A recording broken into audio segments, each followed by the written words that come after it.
y digan toda clase de mal contra vosotros, mintiendo. Gozaos y alegraos, porque vuestro galardón es grande en los cielos, porque así persiguieron a los profetas que fueron antes de vosotros. Esperando que el Señor bendiga su palabra hasta aquí. Amén. Bueno, esta es posiblemente la porción de las palabras de Jesús más conocida en el mundo. Juan 3:16 indudablemente es el texto quizás más famoso en la Biblia, pero de los discursos del Señor, este sería quizá el más contundente. Está lleno de información, tiene mucha información en su contenido, tiene una variedad de temas muy amplio. Hay mucha información sobre la vida cristiana, sobre la ética cristiana, sobre el carácter del cristiano fundamentalmente, y de eso quiero que conversemos un poco en esta noche. Pero Mateo, como ustedes saben, siendo el primer evangelio, tiene un enfoque muy particular, así como todos los evangelios. Los tres primeros evangelios son conocidos como evangelios sinópticos porque fueron escritos bajo una misma visión, bajo una misma idea, y están presentándonos al Señor en diferentes aspectos. Mateo nos va a presentar al Señor como el Rey, y por eso él va a hacer un énfasis muy especial en los discursos del Señor. Vamos a encontrar este Sermón del Monte ocupando a lo menos 3 capítulos de la palabra, pero más adelante vamos a encontrar cuando el Señor va a hablar sobre las parábolas del reino, y nuevamente él comienza a dar una exposición muy detallada sobre el tema de las parábolas, de modo que en el Evangelio de Mateo son muy importantes los discursos que el Señor Jesucristo va a dar. Sin embargo, estamos leyendo la primera parte de lo que se conoce como el Sermón del Monte. Ese monte, no sabemos exactamente qué monte era, pero lo cierto es que ahora es conocido como el monte. O sea, en tantos montes que había, cerros, colinas, lo que sea, este vino a ser el monte, porque fue el sitio donde formalmente el Señor Jesucristo se sentó para dar este desglose de lo que viene a ser la ética del reino de los cielos, lo que viene a ser realmente el carácter de un creyente, el carácter de un hijo de Dios. En el Evangelio de Juan encontramos la oración más larga. Hay muchas oraciones en los evangelios de parte del Señor, de los labios del Señor, pero en el Evangelio de Juan está la más extensa, la más amplia, con el mayor contenido. Juan 17. Juan 17 es Cristo, el gran sumo sacerdote que entró velo adentro, el que estuvo en el lugar santísimo, el que está hablándole al Padre cara a cara, que conoce el detalle profundo del corazón de Dios, y él puede hablar a su Padre en una íntima relación. Él habló a las multitudes, como aquí, él habló a sus discípulos en un círculo más pequeño, pero luego él está hablando exclusivamente a su Padre. Recordemos que del aposento alto en adelante, el círculo del Señor se fue reduciendo, y en la oración de Juan 17, él está hablando solamente al Padre. Los discípulos están oyendo su oración. Pero entonces hay una diversidad de enseñanzas en el Señor Jesucristo. Él nos enseña profundamente en aquella oración, pero aquí nos está enseñando ampliamente a través de un discurso. Entonces tenemos este discurso al inicio de su ministerio, tenemos una oración al final de su ministerio, y ambas son profundas, ambas son extensas exposiciones que el Señor está haciendo. El Sermón del Monte es una exposición a la gente. Juan 17 es una exposición a su Padre en oración. Entonces, vamos a notar que esta enseñanza o toda esta información que tenemos acá en Mateo capítulo 5, 6, 7 es algo que está saliendo de un plan eterno. ¿Ok? Esto aquí no hay nada de improvisación. Este es algo que Dios tiene establecido así. Hay un remanente esperando, aguardando la pronunciación del rey, Hay un silencio de 400 años que ha venido aguardando la palabra. No han escuchado la revelación profética por siglos. Y ahora Dios, hecho carne, se presenta en el tiempo, se presenta, perdón, en el mundo de los hombres y va a hablar, ¿ok? Este es el Dios que habla, es el Dios que nos presenta la carta a los hebreos, el Dios que habla muchas veces y de muchas maneras. Y aquí está Dios hablando y está hablando en persona. Esto era algo sin precedentes. Él había hablado muchas veces. Hay varias teofanías en el Antiguo Testamento donde el Señor Jesucristo como el mediador se hace presente en el mundo de los hombres, pero desde la eternidad en una forma corporal, pero no era propiamente un cuerpo. Aquí sí tenemos al verbo hecho carne y como verbo hecho carne, Él va a abrir sus labios y Él va a comenzar a hablar directamente.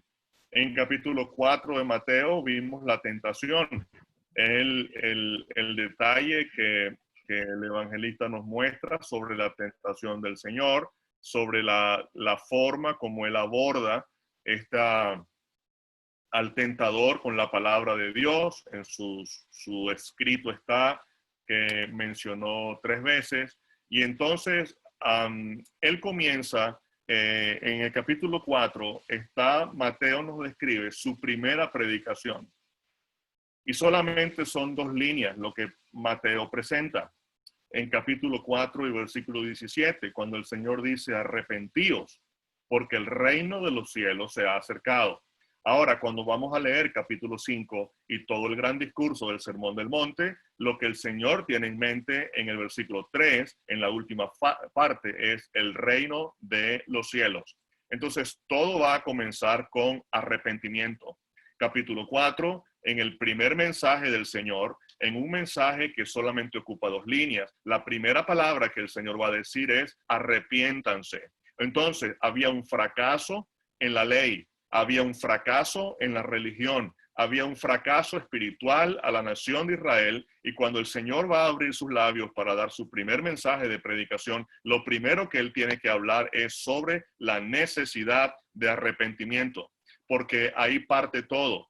Y yo quiero, hermano, que nosotros esta noche lleguemos a la firme convicción de que cuando nosotros llegamos al Señor, llegamos tras el fracaso del pecado, llegamos tras la convicción de pecado, llegamos con la obra del Espíritu Santo en nosotros, llevándonos a la convicción de pecado, y bajo un arrepentimiento fue cuando entonces nosotros conocimos al Señor. Y ahí fue cuando entonces entramos en el reino de los cielos a una relación personal con Dios. Y es lo que el Señor le va a explicar a Timoteo en Juan capítulo 3, cuando Él le va a hablar del nuevo nacimiento. Tú quieres entrar al reino de los cielos, necesitas entonces nacer de nuevo. Entonces ahí estamos, el Señor está hablando un mensaje muy directo, un mensaje muy claro, un mensaje de arrepentimiento. El Señor Jesucristo era la expresión misma del amor divino. Sin embargo, Él no comenzó hablando del amor divino. Y él pudo haber explicado el amor de Dios de una forma más explícita que lo hizo el apóstol Pablo. Sin embargo, encontramos mayor explicación del amor de Dios en las epístolas del Nuevo Testamento que de la misma enseñanza del Señor. Porque lo que vamos a encontrar en el Señor Jesucristo era la expresión visible del amor en una persona. ¿Ok? Pero, sin embargo, vamos a notar acá todo el contenido de un discurso que va a llevar al creyente o va a llevar a la persona a una relación con Dios que el Señor lo va a llamar una real y una verdadera bienaventuranza. Y vamos a notar algo de eso ahorita, porque realmente la bienaventuranza es un privilegio que nosotros disfrutamos, que nosotros tenemos, y vamos a mirar en el sentido que el Señor lo va a mencionar. Entonces, el Señor va a dar toda esta descripción. No voy a entrar en detalles sobre el sermón. Si si lo dijo todo en el mismo momento. Algunos piensan que no fue todo predicado en el mismo momento, en el mismo tiempo. No sé, posible sí, posible no. Lo cierto del caso es que el Espíritu Santo nos pone todo junto en estos 3 capítulos y así está descrito en el canon, y para nosotros es de gran provecho. Ahora, el hecho de que el Señor Jesucristo se llega a este lugar, llega al monte, se sienta en el monte, están sus discípulos y van a escuchar la enseñanza, es algo muy solemne. Es muy solemne por algunas cosas. Primeramente, es un rey, pero es un rey distinto al concepto que tienen ellos de un rey. Esto es un rey que está al aire libre, que anda sin escoltas de la policía. Este es un rey que está vestido de forma muy sencilla. Este es un rey con sandalias. Este es un rey que está sentado en la hierba. Este es un rey que tiene de discípulos un grupo de campesinos, un grupo de pescadores, un grupo de gente humilde con la que él va a trabajar. Él está en Galilea, él está ocupando su tiempo a un grupo de personas muy sencillas. Y realmente tanto la persona del rey como el discurso que él va a dar era algo chocante para el mundo de aquel entonces. No era lo que se esperaba de la expresión de un rey. Y entonces, sin embargo, aquí está lo que el Señor quiere que nosotros vivamos, que nosotros seamos. Y por eso, hermanos, cuando yo miro el Sermón del Monte, yo necesito resetearme y yo necesito mirar si mi vida cristiana está moldeada a las exigencias del mundo o si está moldeada por el Espíritu Santo a lo que Dios quiere de mí. Porque aquí está un hombre que a la vez es Dios y él está en todo el sentido perfecto cumpliendo lo que Dios quiere. Él es, número uno, la expresión de Dios, él es el discurso de Dios, pero él es el contentamiento de Dios. Él ha llenado toda la expectativa de Dios en cuanto a su ministerio. Los primeros 30 años de su vida fueron excelentes, fueron agradables para el Padre. El Padre tuvo que decir: estoy satisfecho. Este es mi Hijo amado, en el cual yo tengo todo mi contentamiento. No hay nada igual. Él es el que ha llenado todo mi contentamiento. En una carpintería, no en la escuela de los rabinos, ahí en la carpintería, en una familia humilde, en un pueblo anónimo prácticamente, que nosotros quizás no sabríamos nada de Nazaret, a no ser porque el Señor vivió allí. En ese lugar tan sencillo, en ese lugar tan humilde, una persona pudo darle a Dios toda la satisfacción de una vida plena. Entonces, hermanos, esto llena a nuestros corazones cuando sabemos que el Señor pudo agradar a Dios en todo el sentido de la palabra.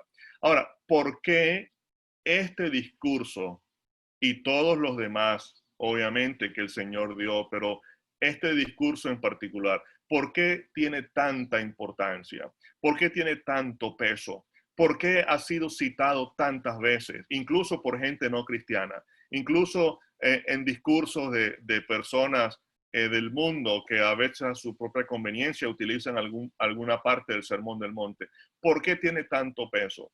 Bueno, el peso grande de esto es quien lo dijo. Quien lo dijo fue el Señor. Y una de las cosas que nosotros tenemos que resaltar y tenemos que decir con voz fuerte es que todo lo que el Señor dijo, todo lo que el Señor predicó, no solamente acá, sino durante toda su vida, tenía el respaldo de su propia vida. Él era en sí mismo un discurso. Por eso es que el Señor, cuando el Evangelio de Juan lo presenta, lo primero que Juan va a decir de Cristo es que Él es el Verbo. Y esa idea de que Cristo es el Verbo es porque Cristo es la expresión de la mente de Dios. Dios piensa distinto como nosotros pensamos. Nosotros pensamos en palabras, nosotros pensamos en cosas, Nosotros, si yo estoy ahorita mirando por la ventana de aquí donde estoy, yo puedo estar mirando un árbol afuera y yo estoy pensando en cómo es el árbol, su color, etcétera. Mi mente se estructura de esa forma, pero Dios piensa en el Hijo.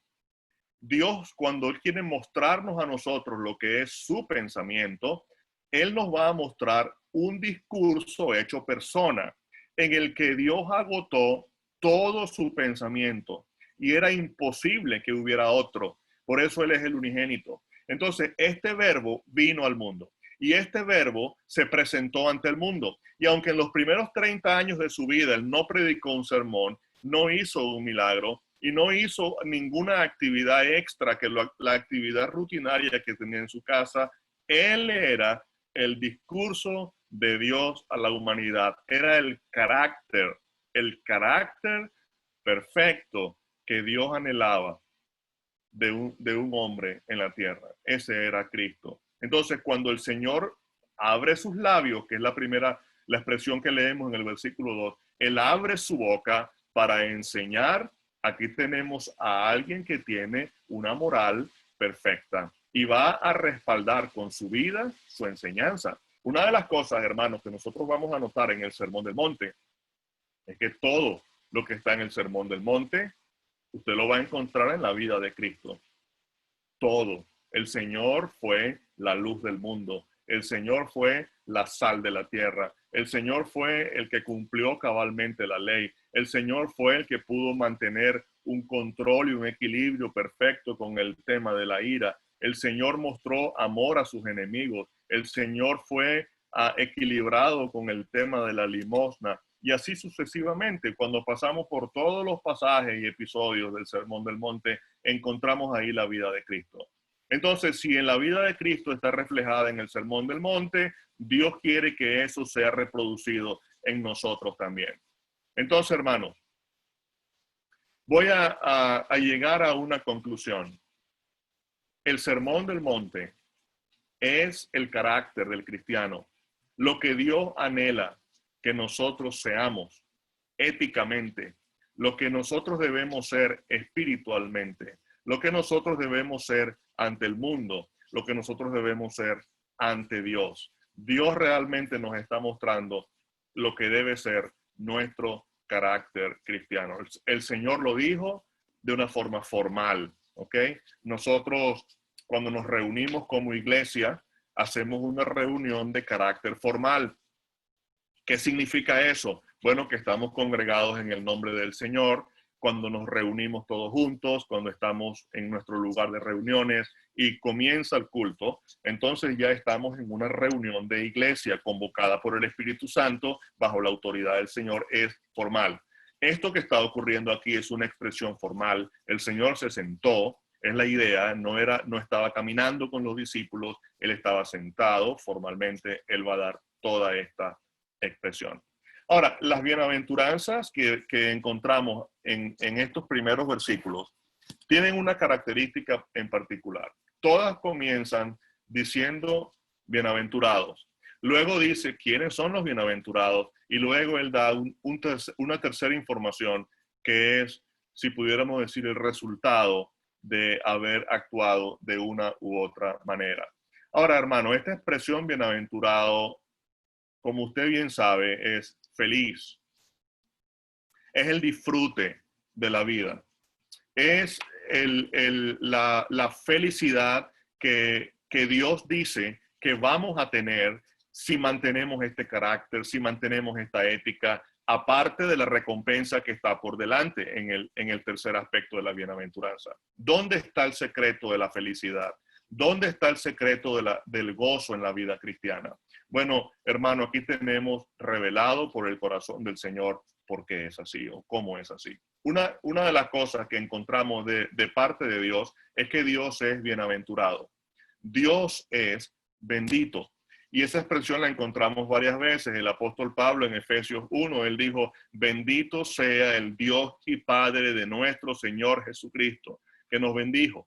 con toda bendición espiritual en los lugares celestiales en Cristo Jesús. Entonces, el apóstol Pablo está diciendo, Dios es bienaventurado, Dios es feliz, Dios disfruta una vida de felicidad eterna, perfecta, inalterable, incambiable. Entonces, Dios quiere que nosotros vivamos una vida de disfrute pleno, aunque nos toque llorar, aunque nos toque recibir el rechazo del mundo, aunque nos toque sufrir, el Dios eterno nos está diciendo, yo quiero que ustedes tengan una vida plena, porque de eso se trata en la vida cristiana, una vida plena, una vida llena de estas bienaventuranzas. Entonces, hermanos, aunque el mundo está lleno de sinsabores, aunque el mundo está lleno de aflicciones, aunque el mundo está lleno de dolor, Dios nos está mostrando el camino para poder vivir una vida llena de gozo y de felicidad. Él dice, bienaventurados, son bienaventurados. Ahora, vamos a notar la primera bienaventuranza que está en versículo 3. El Señor comienza diciendo una expresión que para nosotros realmente es impresionante. Lo primero que Él va a decir es, bienaventurados los pobres en espíritu, porque de ellos es el reino de los cielos. Y yo quiero que notemos, hermanos, que esta expresión de los pobres en espíritu es una expresión que nosotros vamos a traer para recordar incluso el día de nuestra salvación. Porque no son personas que cuando usted y yo fuimos salvos, nosotros tuvimos que renunciar a nosotros mismos, a nuestras propias fuerzas. Yo estaba una vez conversando con un amigo que era salvavidas y él estaba contándome alguna de sus experiencias como salvavidas en el mar, en la playa, y él me dice que algunas veces o en un par de ocasiones unas mujeres casi lo ahogan a él cuando él estaba sacándolas. Ellas no sabían nadar, estaban ahí haciendo sus últimos intentos. Cuando él llega para sacarlas del agua, ellas en el desespero de salir del agua lo estaban hundiendo a él. Entonces él dice que una de las estrategias de ellos cuando van a sacar a alguien que se está ahogando es dejarlo que agote sus últimas fuerzas y entonces finalmente van y lo sacan cuando ya él ha agotado sus últimas fuerzas, cuando ya no tiene más fuerzas. Esta es la idea aquí. Esta idea de pobre en espíritu es alguien tan pobre como es la misma palabra que aparece del rico y Lázaro en Lucas 16. Lázaro era mendigo. Esa palabra mendigo es una pobreza profunda, tan pobre como un mendigo. Entonces, es la pobreza de alguien que no tiene nada y que tampoco puede obtener algo. Entonces, es una pobreza profunda. Así llegamos nosotros a la salvación. Llegamos al Señor reconociendo nuestra total insuficiencia, necesitando la gracia absoluta de Dios para nuestra salvación. Llegamos, como el Señor dijo en el capítulo anterior, llegamos arrepentidos, ¿ok? Renunciando a nuestro pecado, renunciando a nuestra condición. Entonces, cuando yo veo acá la salvación y yo veo que versículo 3, esta bienaventuranza no solamente abarca el día de mi salvación, sino que también abarca el tiempo de mi vida cristiana presente, yo puedo mirar en esta bienaventuranza la salvación en la carta a los romanos. Recuerda, hermano, que en la carta a los romanos el apóstol Pablo nos va a mencionar tres grandes aspectos de la salvación. Número 1, la justificación. Número 2, la santificación. Y número 3, la glorificación. Pablo vivió un tiempo cuando él era solamente un pecador. Luego, cuando llegara al cielo, él vivió una época donde solo iba a ser un santo. Pero hubo un tiempo que fue todo el tiempo de su vida cristiana, el tiempo cuando Pablo escribió sus epístolas, etcétera, en que él fue un pecador santo. Y de eso se trata también con nosotros. Porque cuando yo veo este versículo, yo quiero que nosotros nos veamos por un momento en nuestra lucha contra el pecado en la vida del creyente. ¿Cómo estamos manejando nosotros el pecado en nuestras propias vidas? ¿Cómo estamos nosotros abordando las tentaciones? ¿Cómo estamos abordando los retos en la vida cristiana cuando nos encontramos con que el pecado sigue morando en nosotros y estamos en esa lucha diaria? Quiero vivir como un bienaventurado. Quiero vivir en la felicidad que Dios me ofrece en la nueva vida, en el reino. Pero ¿cómo lo disfruto? Cuando encuentro que el pecado me vence y que entonces eso trae una aflicción a mi corazón y eso puede traer una contrición para el Espíritu Santo que mora en mí. Entonces es lo que yo noto acá, que si yo fui justificado el día de mi salvación, cuando me reconocí un pecador, cuando me reconocí un pobre, un miserable, cuando me reconocí que no tenía nada que ofrecerle a Dios, que llegué con mis manos vacías, y entonces Dios en su gracia abundante me salvó y me recibió y me adoptó y me hizo un hijo de Dios por pura gracia, y así como en toda mi pobreza yo llegué al Señor y Él me enriqueció. Y la riqueza que tengo es Él. Mi riqueza es Él y mi riqueza es en Él. Siempre ha sido así y siempre será así. Entonces, hermanos, en ese mismo carácter yo voy a mantener mi vida cristiana. Ahora, recordemos una cosa voy con usted a la carta a los Romanos cuando usted mira la carta a los Romanos, capítulos 3, 4, 5, ¿qué está hablando Pablo? La justificación. Somos justificados. ¿Cómo nos justificamos? Nos justificamos por fe. Y él va en Romanos capítulo 5, él va como a darnos el resumen de la justificación. Justificados pues por la fe, tenemos paz para con Dios por medio de nuestro Señor Jesucristo. Usted conoce el texto. Pero luego vamos al corazón de la carta a los Romanos, capítulo 7, 8, y el apóstol Pablo está hablando de la santificación. Y Pablo está diciendo, y le cito, Romanos capítulo 7 y versículo 16. Y lo que no quiero, eso hago. Esto hago.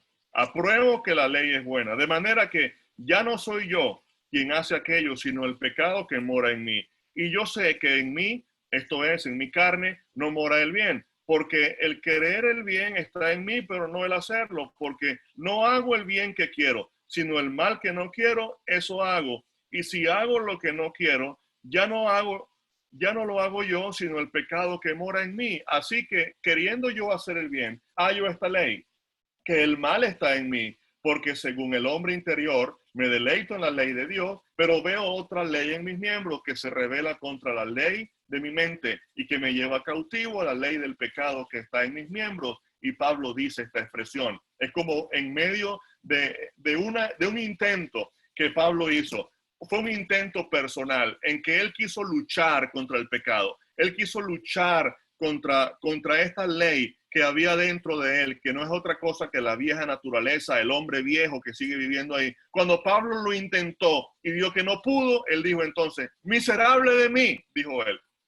Y él hace una pregunta, ¿quién me librará de este cuerpo de muerte? ¿Quién? Y hay una respuesta, gracias doy a Dios por Jesucristo, Señor nuestro. Así que yo mismo con la mente sirvo a la ley de Dios, mas con la carne a la ley del pecado.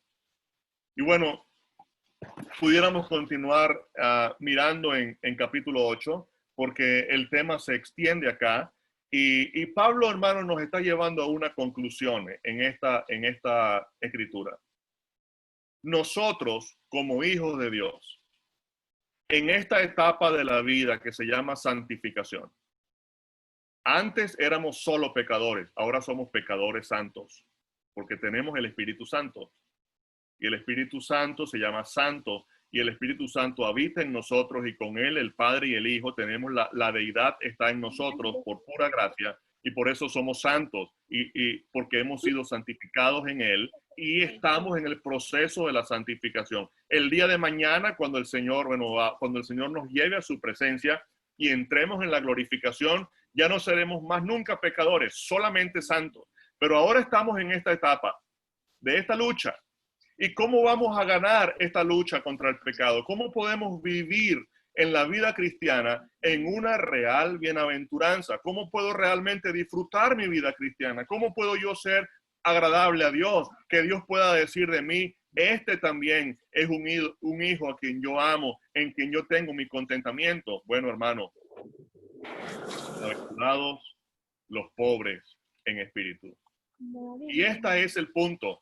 Cuando yo puedo reconocerme delante de Dios, Señor, soy un miserable. No puedo con esta carga. Yo personalmente no puedo luchar contra el pecado. Yo no tengo fuerzas para hacerlo. Estoy vencido. Entonces voy a Él.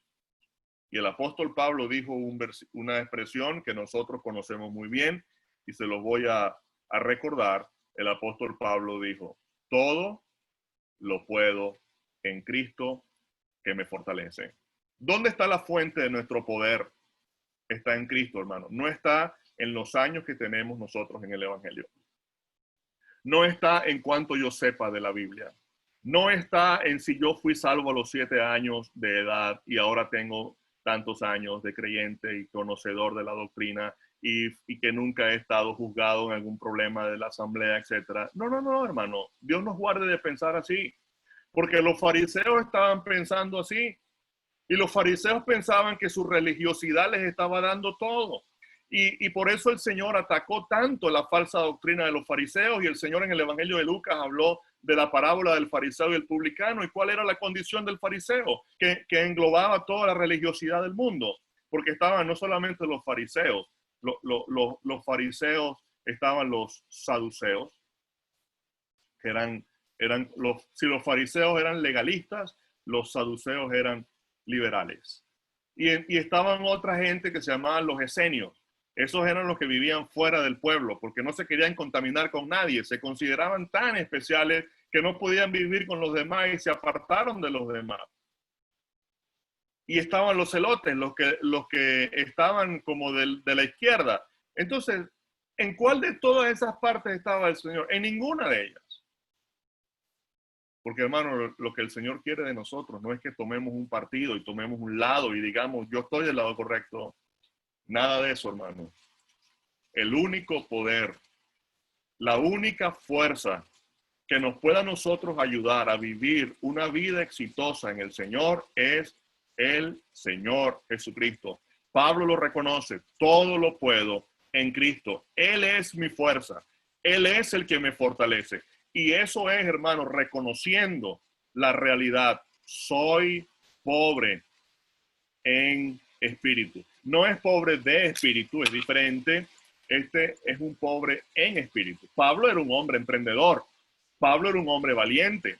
Pablo era un hombre que abarcó todo lo que pudo en 30 años aproximadamente de ministerio. Y Pablo no empezó su ministerio siendo muy joven. Él comenzó quizá después de los 40 años, pero le dio duro al trabajo. Lo dedicó con consagración, lo dedicó con mucho entusiasmo, pero en Cristo, en Él estaba toda su fuerza, en Él estaba todo su poder para ir adelante en la vida cristiana. Y quiero terminar con una idea más, porque hay un versículo que yo recuerdo y quiero citarles en esta noche para hablarles un poco sobre Panamá. Y es lo que el apóstol Pablo dijo en Gálatas capítulo 2 y versículo 20. Porque Pablo dijo ahí, con Cristo estoy juntamente crucificado. Y ya no vivo yo, mas vive Cristo en mí.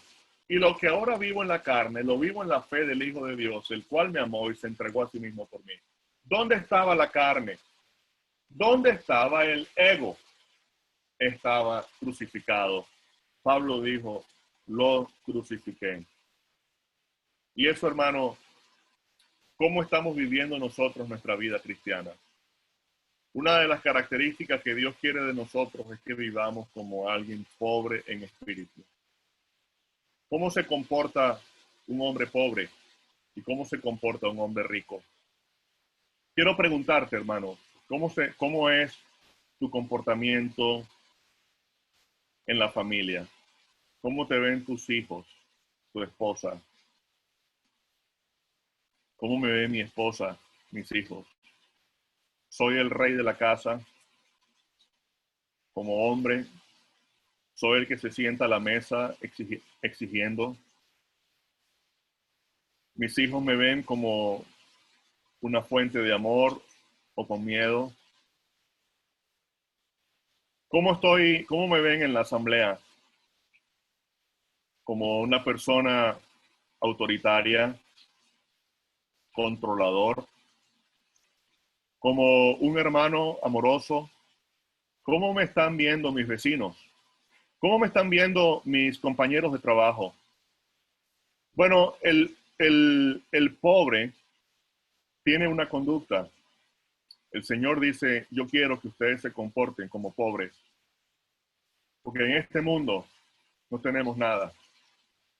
Realmente somos pobres para este mundo. Nuestras riquezas están en Cristo.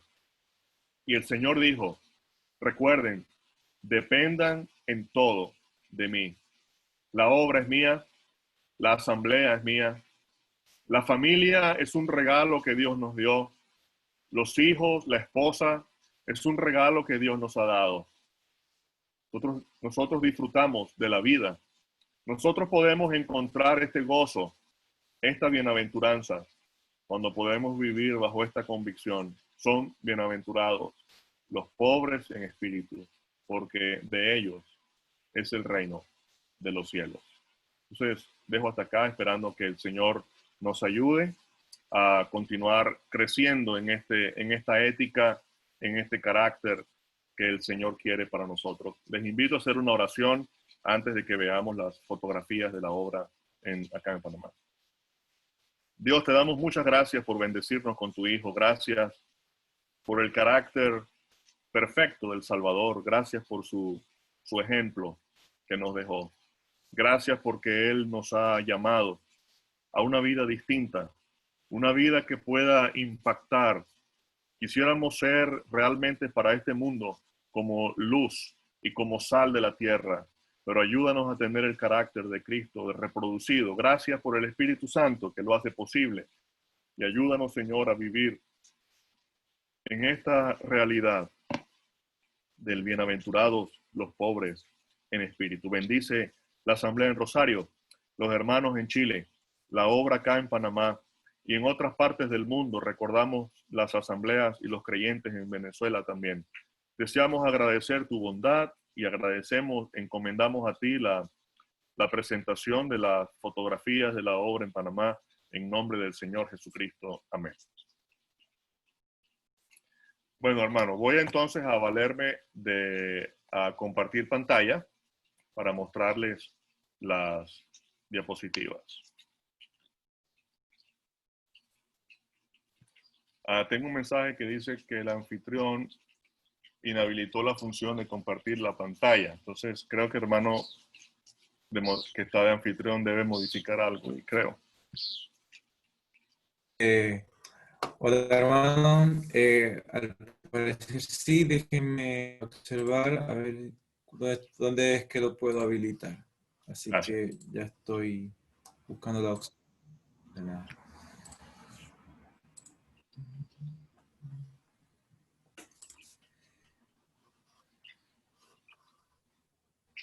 Compartir pantalla.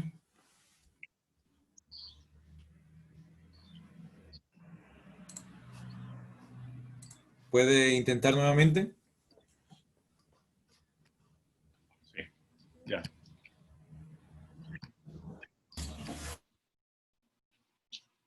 Pueden ver ahí, ¿verdad? Entonces, lo que tenemos acá es el mapa de Panamá. Es un país pequeño, relativamente 75.845 kilómetros cuadrados. En comparación con Chile es bastante pequeño. Tiene 10 provincias y aproximadamente 4 millones de habitantes, quizá un poco más ahora, pero ahí están los números. Y este país tiene frontera con dos países, solamente Colombia y Costa Rica. ¿Okay? No hay carreteras para Colombia. Está lo que se llama el tapón de Darién, una selva. Y con Costa Rica sí hay una carretera. Uno puede manejar desde Panamá hasta Alaska. Es muy común ver automóviles de personas que vienen manejando desde Alaska. El hijo de un hermano que se congrega con nosotros manejó su moto desde Alaska hasta la ciudad de Panamá. Entonces fue un paseo interesante, dijo él, pero realmente largo y difícil. Pero es posible hacerlo por la carretera panamericana. Entonces, nosotros estamos ubicados en Chiriquí, que está a la izquierda, en frontera con Costa Rica. Y la familia Forshu, que son la otra familia de misioneros que está acá, están en Panamá Oeste, al otro lado del Puente de las Américas, más o menos 45 minutos a las afueras del Puente de las Américas en la ciudad de Panamá. La ciudad de Panamá es una ciudad muy bonita, tiene muchos edificios grandes, tipo rascacielos, y tiene un movimiento algo novedoso. Ha dado un cambio muy grande en los últimos 5 años, con mucha infraestructura. Es una ciudad donde hay más de 200 bancos diferentes marcas, nombres de bancos. Y entonces hay un movimiento muy grande ahí. Sin embargo, la asamblea está fuera de la ciudad, en una zona que se llama o se conoce como ciudades dormitorios. La gente vive allí, pero mucha trabaja en la ciudad de Panamá. La obra, voy a mencionar un poquito de los inicios ahí en Vallehermoso y luego nuestra llegada a Dolega en Chiriquí. Esta es mi familia, ¿ok? Mi esposa se llama Sara y nuestros 3 hijos. Juan Marcos es el mayor, el profesor Sersalvo. Él fue el primer creyente que nosotros vimos acá en la obra en Chiriquí. Nuestro segundo hijo se llama Bernabé, el de suéter rojo. Y el más pequeño, que tiene 12 años ahora, se llama Juan Pablo. Tuvimos el gozo de escuchar de su profesión de fe en salvación en estos días, predicando aquí desde la casa en cuarentena. Entonces ha sido una confirmación para nosotros que ha valido la pena el esfuerzo de predicar el evangelio en estas condiciones. Hemos tenido el gozo de verle a él dar el paso de salvación. Entonces, Panamá Oeste, donde está la asamblea en Vallehermoso, tiene esos distritos dentro de la provincia, y la asamblea está entre Arraiján y Chorrera, ¿ok? En ese límite. Chorrera es una ciudad muy importante acá en el país, una ciudad grande, y a las afueras de Chorrera está un sector que se llama Nuevo Arraiján. Ahí está una barriada, una urbanización grande de casas populares, más o menos de 3.000 casas, donde en una de ellas está funcionando actualmente la asamblea. Hermano Ross Bankston, quizá ustedes escucharon en la conferencia de misioneros recientemente. Hermano Ross y hermano Bernie conversaron, y el hermano Ross llegó por primera vez acá en noviembre de 2005.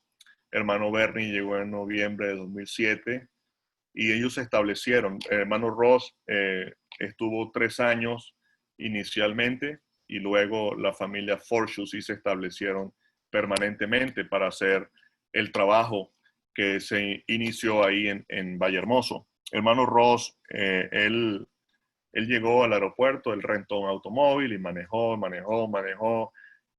sencillamente buscando dirección de Dios y vieron un letrero en una casa que decía se alquila. Alquilaron la casa, compraron sillas plásticas, pusieron sillas plásticas y invitaron la primera noche, invitaron a las personas para tomar Coca-Cola y comer un dulce. Y nadie llegó. Entonces, la segunda noche, invitaron para un culto de predicación del Evangelio. Y llegaron algunos. Y llegó un hombre, y ese hombre, en esa primera noche, se convirtió al Señor. Eso fue una cosa que marcó eso. Ahí donde hermano Ross se dio cuenta, esto tiene, Dios está aquí y está haciendo algo importante. Y entonces comenzó una continuidad de profesión de fe de algunas personas. Yo estoy mostrando acá las fotos de ellos y, bueno, otros más, pero aquí hubo equipos de trabajo que llegaron hermanos, vino equipos de Canadá, vinieron algunos hermanos de Estados Unidos, vinieron hermanos de Centroamérica, de diferentes países, vinieron hermanos de Venezuela. La idea era colaborar. Grupos entraban y salían y se estaba trabajando en esto y así se fueron salvando poco a poco algunas personas. Ese fue cuando llegamos acá en septiembre de 2008 para establecernos y unirnos al trabajo con estos queridos hermanos. En abril de 2009 partimos el pan por primera vez acá en Panamá. Fue un evento especial, único, solemne. En esa foto que está arriba a la izquierda, el hombre que está parado a la derecha con una camisa como color mandarina, ¿sí? Esa fue esa persona que se convirtió al Señor en el primera vez que se predicó el Evangelio. Ese grupo de personas que están ahí, casi todos se mantienen todavía en la comunión de la asamblea. Fue una experiencia muy, muy especial. Esa señora que está ahí abajo, sentada con un vestido así como un poco rojo y su velo puesto, ella es Olegaria. Olegaria creyó en unas reuniones que tuvimos en una cancha de baloncesto. Una de las cosas que nos impresionó en esa serie de cultos es que Olegaria llegaba todas las noches, pero Olegaria llegaba con una Biblia de estudio, una Biblia Scofield grande, de cuero, y no es una Biblia que cualquier persona tiene. Entonces, yo conversé con ella la primera vez que llegó al culto allí y me dijo que ella era miembro de una iglesia muy grande en la ciudad de Panamá por 20 años. Yo le dije, bueno, está bien, pero siga viniendo, gracias por llegar. Y 2 semanas adelante, que seguíamos predicando ahí en la cancha, Olegaria una noche se acercó después del culto con lágrimas en sus ojos y nos dijo esta palabra. Nos dijo, mira, tengo 20 años en esa iglesia, estoy bautizada en esa iglesia, pero nunca me habían hablado de la salvación. Y ahora he entendido que realmente yo no era salva. Y hoy yo he dado el paso de aceptar a Cristo como mi Salvador personal. Historias como esas, hay varias, pero ella dio un paso contundente. Ella es una mujer de ahora cerca de 90 años y aún sigue fiel en la asamblea en Vallehermoso. En enero 2020, ahí está la foto más actual de la asamblea en Vallehermoso. Estos son Bernie Lois y sus 2 niños, una foto reciente. Ellos tienen un ejercicio muy especial ahí en Vallehermoso y Caleb y Alicia nacieron aquí en Panamá y entonces ellos son panameños de nacimiento, pero escoceses y canadienses también por derecho. Tenemos una relación muy bonita de amistad y comunión en el Evangelio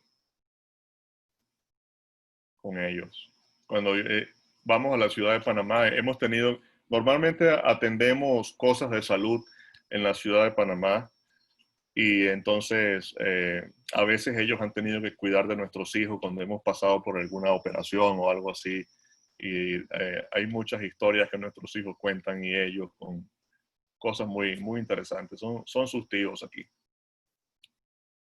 Bueno, esto es Chiriquí, donde nosotros vivimos. Es una provincia fundamentalmente agrícola. Hay mucha ganadería y mucha siembra. Aquí está lo que se llama la zona de tierras altas, donde se cultiva la mayor cantidad de legumbres del país. Entonces, Chiriquí es una provincia, los venezolanos que conocen Panamá dicen que Chiriquí es el Maracaibo de Panamá, porque Chiriquí es la provincia que quiso declararse república independiente, porque Chiriquí tiene el sustento de prácticamente toda la alimentación del país. Y lo otro es que Chiriquí tiene, uno, el orgullo panameño del mejor café del mundo. Y mira, si ustedes no han probado un buen café, tienen que venir a Chiriquí a tomarse un buen café. Y quiero hablar, quizá, no sé si tendré oportunidad, pero aquí nosotros vivimos en Boquete y en Boquete están las fincas de café. Voy a hablar de eso ahorita, pero cuando les hablo del mejor café del mundo, les estoy hablando de un café que una bolsita de 1 libra, más o menos medio kilo, está cotizada más o menos en $700, $800. Por eso es un café muy particular, solamente acá en Boquete. Esa casa que está arriba es la casa que alquilamos cuando llegamos y comenzamos a trabajar con niños los primeros 15 días. Nadie nos conocía y invitamos los niños de la localidad y comenzaron a llegar y, comenzamos a tener clase con los niños. Un grupo de hermanos de Venezuela vino y entonces hicimos unos seed sowers, unos sembradores para comenzar a distribuir textos de Juan 3:16 y Romanos 5:8 por la localidad. Hicimos una serie de cultos de predicación ahí mismo en el frente de esa casa. Éramos totalmente desconocidos para la gente, pero la gente comenzó a llegar y en esos cultos fue que vimos la conversión de nuestro hijo y del señor Aristides Pitit, que fue el primer chiricano convertido acá. Esto es La Acequia, es el pueblo donde nosotros vimos una apertura importante en el Evangelio. Esa carpa, la Acequia es un pueblito, un sector rural a las afueras de Dolega. ¿Okay?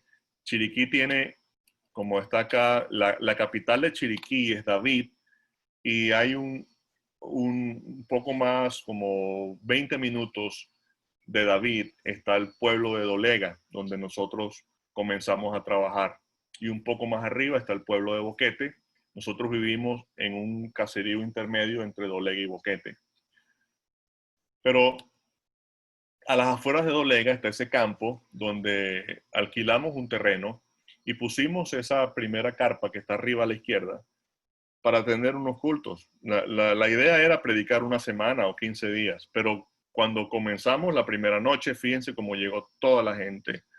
Había más de 50 personas ahí esa primera noche y estuvimos ahí en esa pequeña carpa como una semana y entonces conseguimos esta otra blanca que está al lado, porque ya estaban comenzando a llover y entonces era difícil con la sin paredes. Entonces pusimos esta otra carpa y continuamos la predicación. Predicamos por 14 o 15 semanas cada noche ininterrumpida y fue la mayor cosecha que vimos de almas.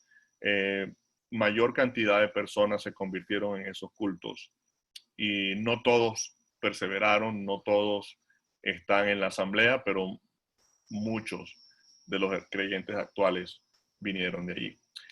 En ese mismo terreno alquilado, con las mismas piedras que estaban en el terreno y palos que se cortaron por ahí, uno de los nuevos creyentes construyó ese local de piedras y hicimos con madera las puertas, etcétera, y eso, ¿no? Entonces, ahí en ese localcito partimos el pan por primera vez. En diciembre de 2010 vimos la asamblea constituida, un trofeo de la gracia de Dios, cada uno de esos creyentes que están allí, y con mucha sencillez partimos el pan por primera vez. En ese local donde ustedes lo ven, sucedieron cosas realmente impresionantes. Y bueno, era común que matáramos una víbora venenosa dentro del local. Un día en la cena del Señor, un alacrán, un escorpión le cayó en la cabeza a una hermana, porque realmente eso estaba metido en el campo. Ahí no había luz eléctrica ni nada, pero ahí donde hubo, como les dije inicialmente, el mayor movimiento del Espíritu Santo al inicio de la obra allí. Luego, para 2015, ya teníamos un local propio, porque conseguimos una oportunidad en el mismo pueblo de Dolega, como 10 minutos de la acequia, para comprar un terreno. Y entonces se compró el terreno, y con la ayuda de un ingeniero y un constructor de los hermanos en Estados Unidos, ellos vinieron y se elaboró un proyecto. Ese proyecto se construyó en aproximadamente 2 años en la fase inicial del local. Entonces, la asamblea funciona ahora allí en el pueblo de Dolega, propiamente dicho. Y esa foto que está al frente del local es en una conferencia que hicimos hace 2 o 3 años, y tomamos esa foto del grupo ahí afuera. Estos son más hermanos de la asamblea. Yo creo que si en otra oportunidad, hermano Osvaldo me estaba diciendo si podía estar con ellos la próxima semana. Entonces yo creo que me gustaría hablarles el testimonio de estos hermanos, a lo menos contarles cómo fueron salvos, porque son historias muy bonitas. Recordar cómo fui salvo y recordar cómo fueron salvos otros es algo muy bonito, porque es ver la gracia de Dios haciendo la obra, y cómo estas personas, de haber sido quienes eran, ahora están en la comunión de la asamblea disfrutando de los mismos privilegios que usted y yo tenemos o que conocemos en el Señor. Entonces, no sé, hermanos, si me permiten parar acá, y entonces podemos, si el Señor lo permite, continuar la otra semana. No sé si le parece bien. ¿Está el hermano Francisco en línea allí? Con todas las pantallitas, mi amor. Aquí estoy, hermano Osvaldo. Me parece bien la sugerencia del hermano Marco, que continuemos Ahora, el próximo martes. yo no sé si el hermano Marco el día viernes nos pudiese ayudar y podemos hacer un cambio también para no esperar tanto.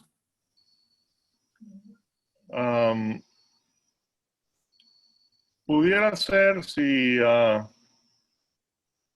me da, le puedo confirmar mañana,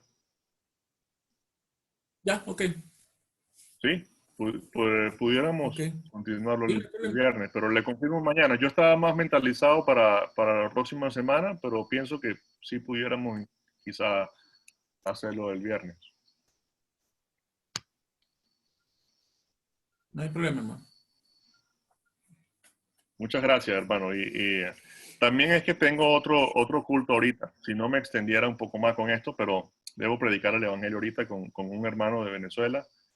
Entonces ya él iba a empezar la primera parte, pero yo debo unirme ahorita a él. Gracias, hermano, por la No comunión hay y la problema. paciencia Bueno, también. Muchas gracias, hermano no hay Marco. problema. Vamos Un gusto.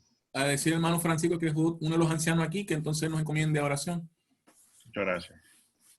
Nuestro Padre bendito, te damos las gracias por tu palabra que hemos escuchado esta tarde. Te damos las gracias por la gran obra que tu Hijo hizo. Y nos maravilla, oh Padre, conocer de otros hermanos que también han aceptado al mismo Salvador nuestro. Gracias te damos, oh Padre, por la obra allá en Panamá y que tú la bendigas. También, oh Padre, te rogamos por nuestras iglesias acá en Chile, que tú también nos bendigas con almas salvadas y que tú, oh Padre, utilices esta pandemia para que los corazones sean estremecidos ante la cercanía de la muerte y puedan volver su rostro al Salvador, aquel que dio su vida en la cruz para perdonarnos de todos nuestros pecados. Padre, te damos las gracias también por los muchos hermanos que se han conectado y que tú también les bendigas. Gracias te damos, oh Padre, en el nombre de nuestro Señor Jesucristo. Amén. Amén. Bien, hermano Marco, le agradecemos una vez más y esperamos contactarnos con usted, ya sea el viernes o el martes, y que el Señor les bendiga en la predicación que tiene que continuar ahora en esta tarde, a continuación de acá. Amén. Muchas gracias, hermano. Muy amable, entonces estaremos en comunicación y con el permiso de todos me retiro de la reunión. Hasta luego. Hasta luego.